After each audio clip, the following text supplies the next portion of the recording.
ঠান্ডায় এমন কাবু করছে, এমন কোকড়া করছে, হাত বের করা যায় না। চারা নষ্ট হয়ে যাচ্ছে, সাদা হয়ে যাচ্ছে। কুড়িগ্রাম একটি কৃষি নির্ভর এলাকা। এখানকার অধিকাংশ মানুষই কৃষির উপর নির্ভরশীল। কৃষিকে আঁকড়ে ধরেই তাদের জীবন জীবিকা চলে। চলমান এই আবহাওয়া পরিস্থিতির কারণে তারা ফসল নিয়ে চিন্তায় পড়েছেন।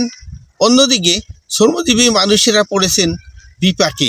তারা বলছেন এরূপ পরিস্থিতিতে তারা ঘর থেকে বের হতে পারছেন না, কাজও করতে পারছেন না।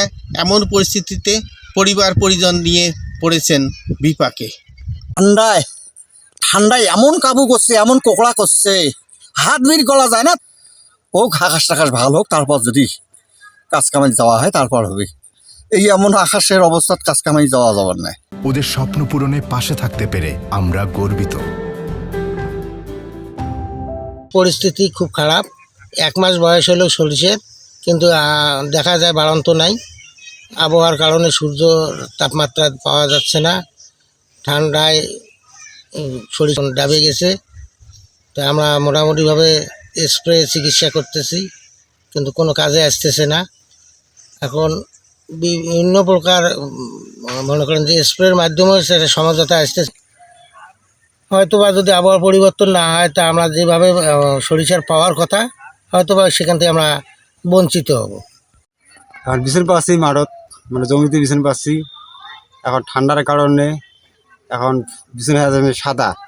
এখন নেওয়ার পর বিছান হবে না হবে চিন্তায় আছি। বর্তমানে যে হ্যামের ওষুধ দিচ্ছে, যে ভুঁইয়ে যে শীত, ঘন শীত, এখন চারা নষ্ট হয়ে যাচ্ছে, সাদা হয়ে যাচ্ছে, মরি যাচ্ছে, তাদের জন্য আর কি হ্যামের ওষুধ দিচ্ছি। আর জমিতে আলু লাগিয়েছি, সরিষার আবাদ আছে। এই আবহাওয়া পরিস্থিতির কারণে সেই ফসলগুলোরও খুব একটা উন্নতি দেখছি না, উন্নতি নাই। আর ঠান্ডাজনিত বিভিন্ন রোগ, ছত্রাকজনিত রোগ, সেগুলো দেখা দিয়েছে ক্ষেতে। আমরা সেগুলো দমনে ওষুধ দিচ্ছি, কিন্তু এই ক্ষেতগুলো যে বাড়ন্ত, যেটা অন্যান্য বছর যেরকম আমরা ক্ষেতের বাড়ন্ত দেখতাম, এবার এই শীতের কারণে অনেকটা কমে গেছে। শীতে কাবু যখন জনজীবন, তখনও পাওয়া যায়নি আবহাওয়া দপ্তর থেকে কোনো সুখবর। আমি কুড়িগ্রামের রাজারহাট আবহাওয়া দপ্তরে যোগাযোগ করেছি।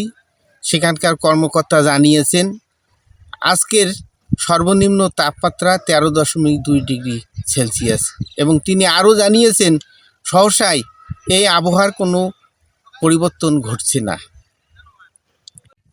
শীতে কাবু এখানকার মানুষের প্রত্যাশা, আবার উঠবে ঝলমলের রোদ, হাসবে প্রকৃতি, কর্মচঞ্চল হবে এই জনপদ। আমিনুল ইসলাম, বাংলাদেশ প্রতিদিন, কুড়িগ্রাম।